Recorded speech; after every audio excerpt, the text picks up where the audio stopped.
Kim Chu, may pa-hard launch na nga ba sa relasyon nila ni Paolo Avellino sa Instagram account niya? Isang avid fan ng Kim Pao, balimbing, user at clout chaser daw matapos mag-post ng suporta para kay Janine Gutierrez? Tara, usap ulit tayo.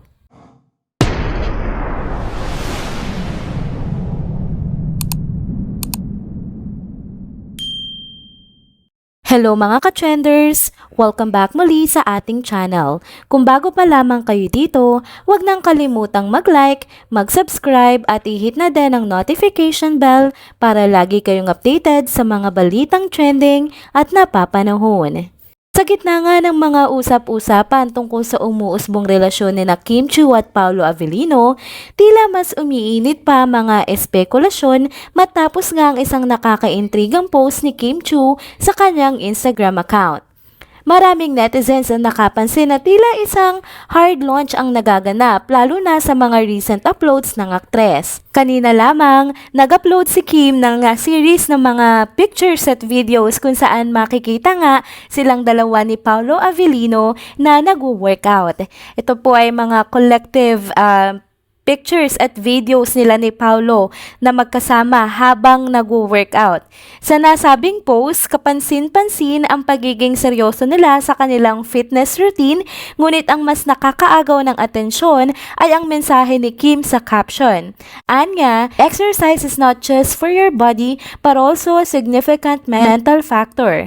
Working out is also my form of escape from all the noise. Your only focus is how to finish your workout. It calms you and gives you a break for an hour or two. After you finish a workout, it releases endorphins and helps you think clearly and focus properly. I always believe that having a strong mind leads to a strong body. Sabi, dagdag pa niya, the human mind is much more capable of anything you can imagine. Train your mind to never give up. We are made of much more than we think. Happy Sunday, everyone! Agad naman dinagsa ng mga netizens ang comment section ng nasabing post. Maraming nagpapasalamat at nagpahayag ng kanilang inspirasyon mula kina Kim at Paolo, lalo na sa kanilang dedikasyon sa pag-aalaga ng kanilang kalusugan at pangangatawan. Kabilang sa mga komento na pinusuan nga ni Kim ay ang mga ito. Komento ni I am the real Ken Tan, "You have stolen my heart and my mind with your activities, Kim. You're the only one and Kim who? Kim Chu." Isa pang nagpalakas na loob na komento ang mula kay @cute_Casey_Red. "You're doing great, Kim. Keep going. You are a great inspiration." Hindi rin nagpahuli si @Tiny0225 na nagbahagi ng kanyang sariling kwento. "You are an inspiration at Chinita Princess. At 47, I'm trying my best to keep going and do what I believe my body and mind needs." Dagdag pa ni "It's me, Ada Girl. Ow, my favorite person. You are my inspiration for loving myself. Please remember that you inspire us every day." May ilan din namang nagbigay ng simple ngunit makahulugang mensahe gaya ng "New woman is the best" ni Lit Lily. Makalipas nga ang halos isang oras, muling nagpost si Kim ng isang larawan kung saan makikita ang kanilang mga paa matapos tumakbo. Ito nga po ay uploaded sa kanyang IG story. Ang nasabing larawan ay nagdulot ng saya at aliw sa mga netizens dahil sa isang nakakatawang detalye, may isang sapatos na walang suot na paa. Agad itong napansin ng mga supporters ni Kim at Paolo na tila ba nagpahiwatig na silang dalawa lamang ngayon ni Paolo ang tumakbo at hindi sila nasamahan ng kanilang kaibigan sa araw na ito. Sa kabila nga ng mga espekulasyon, nananatiling tahimik sina Kim Chu at Paolo Avellino tungkol sa tunay na estado ng kanilang relasyon. Gayunpaman, hindi may kakailan na lalo pang nagiging malapit ang dalawa, bagay na ikinatutuwa naman ng kanilang mga tagahanga.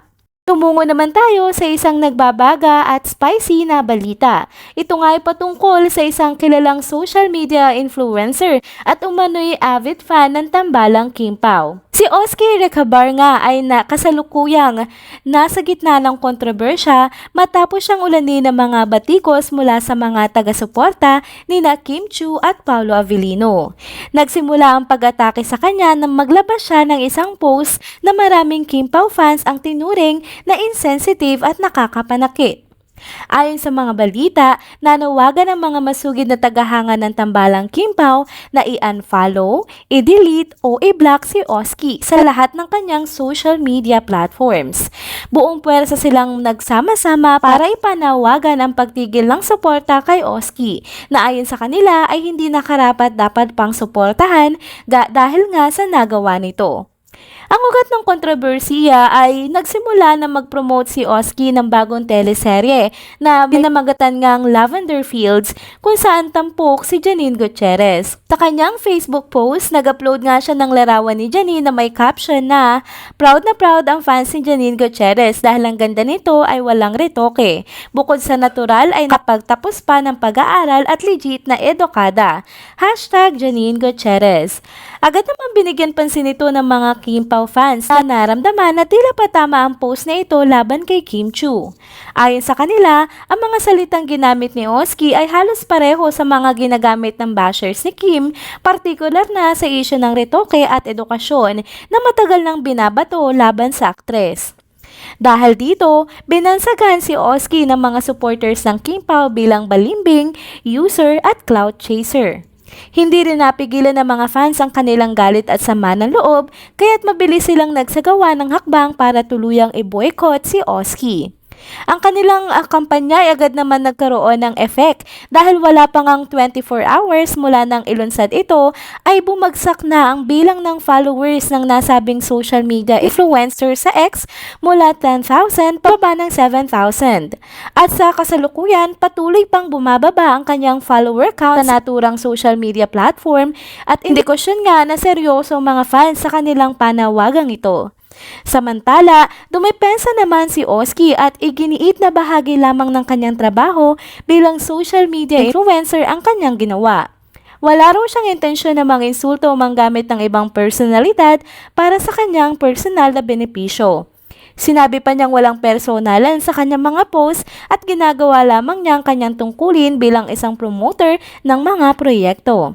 Gayunpaman, hindi ito tinanggap ng mga Kim Pao fans. Nanindigan na ang kanyang caption ay malinaw na nakakasakit at nakaka-trigger, lalo na't ginagamit doon ng mga bashers ni Kim ang ganitong mga salita. Sabi nila, sana man lamang ay pinag-isipan ni Oski ang kanyang mga salita bago niya ito i-post, lalo na't alam niyang sensitibo ang ganitong mga usapin para sa mga fans ng tambalan.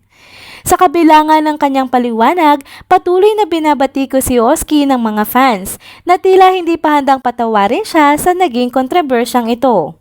And that's it mga ka-trenders, dito na po muna nagtatapos ang ating isa na namang trending video update. Salamat sa inyong pagsubaybay at pagsama sa akin hanggang sa dulo ng video na ito. Pero bago kayo umalis, huwag niyo pong kalimutang mag-like, mag-subscribe at i-hit na din ang notification bell para lagi kayong updated sa mga balitang trending at napapanahon. See you on my next one. Paalam!